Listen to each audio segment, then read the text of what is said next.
Então, galera, tudo bem com vocês? Eu sou Wagner Sampaio e hoje nós vamos falar de um tema bem importante para todos nós paraenses, que é justamente a adesão. Adesão do Pará. Adesão do Pará. A independência.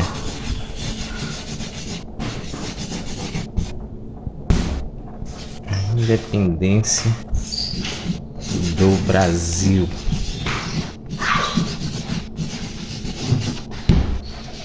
Beleza?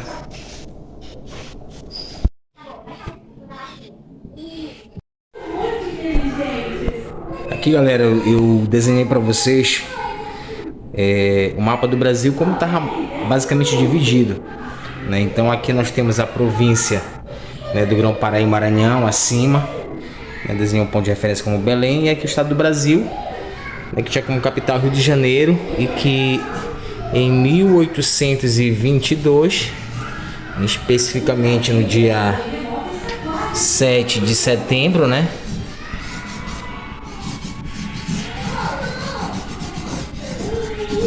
Em 7 de setembro havia sido proclamada a independência do Brasil através do imperador Dom Pedro. Vou colocar bem aqui para que vocês possam visualizar depois. Dom Pedro I. Beleza?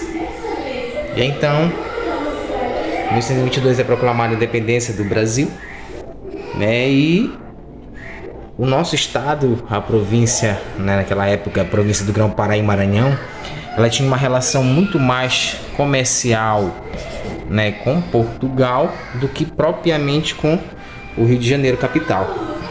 Então, essa relação ela era muito mais estreita do que a própria capital do reino aqui no Brasil. E isso fez com que, quando fosse proclamada a independência do Brasil em 1922, a nossa província do Grão-Pará ainda não tinha aderido a essa independência do Brasil.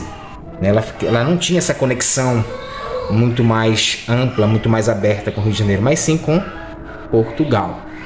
E aí então essa relação comercial ela se tornou muito grande, né? Até porque as famílias portuguesas, em especial as elites, elas se estabeleceram uma vida muito forte aqui nessa província do Grão-Pará e Maranhão.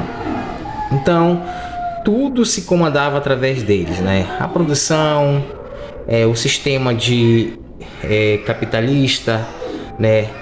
O sistema propriamente de renda era gerada por eles. Então, uma economia que é gerenciada pelos portugueses, uma política que era gerenciada pelos portugueses, né? O fator também educacional, né, não era direito de todo mundo, não era universalizado. Então eles tinham um poder muito grande nessa província do Grão-Pará e Maranhão. E aí então, com a independência do Brasil, né, os portugueses, a elite portuguesa, ela falou bem assim: não, é muito mais vantajoso nós continuarmos essa relação com Portugal do que propriamente com o Rio de Janeiro. Então isso daí foi o primeiro embate, né, para que logo em seguida Dom Pedro pudesse estar enviando o camarada chamado John Pascoe Grenfell, né, que ele foi através de uma embarcação até a nossa região. Chegando aqui a Belém, John Pascoe Grenfell pegou, e aí acontece um dos fatos bem importantes, né, da adesão do Pará. Quando Grenfell chegou, e aí tinha já alguns motins estabelecidos na região, o que aconteceu? Inicialmente ele mandou fuzilar na frente de Belém em torno de 5 pessoas. Mandou fuzilar como forma ali de mostrar à população que aqui estava, se não aderissem a essa independência do Brasil, mais pessoas iam morrer. Foi o que aconteceu. Nesse mesmo navio chamado também aconteceu um fato bem interessante. Depois de 5 mortos, os motins continuaram em Belém, E aí então, cerca de 252 pessoas, né, os livros nos relatam, a 256 pessoas, elas foram colocadas no porão do navio, conhecido como Brigue Palhaço. Por que esse termo Brigue Palhaço? Porque dentro aqui do porão, quando essas pessoas foram aprisionadas, né, que eram pessoas que estavam mantendo uma resistência contra a adesão do Pará, não queriam que isso acontecesse de fato, elas sofreram essa retaliação. Elas foram presas aqui nesse navio, São José de Vigente, que na verdade era o nome do navio. E aí então eles jogaram, quando elas estavam lá, antes das escotilhas se fecharem, eles colocaram cal virgem, né? Jogaram em cima dessas pessoas, dessas 252 pessoas.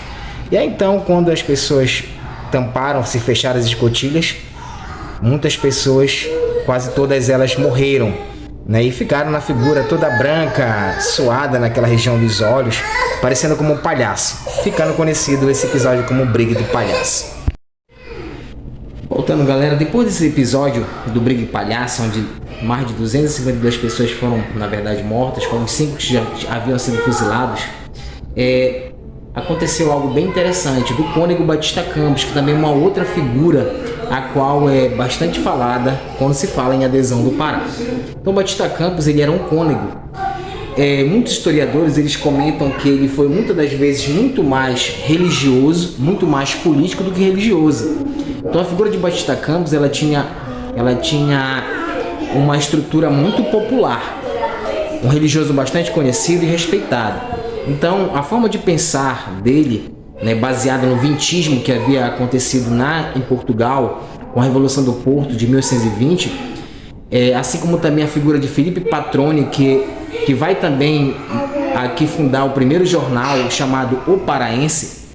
Ele vai colocar em suas colunas também os pensamentos, tanto de Batista Campos assim como dele, fazendo com que o povo também ali começasse a se manifestar e ficar insatisfeito contra as elites portuguesas que estabeleceram aqui no nosso estado do Pará.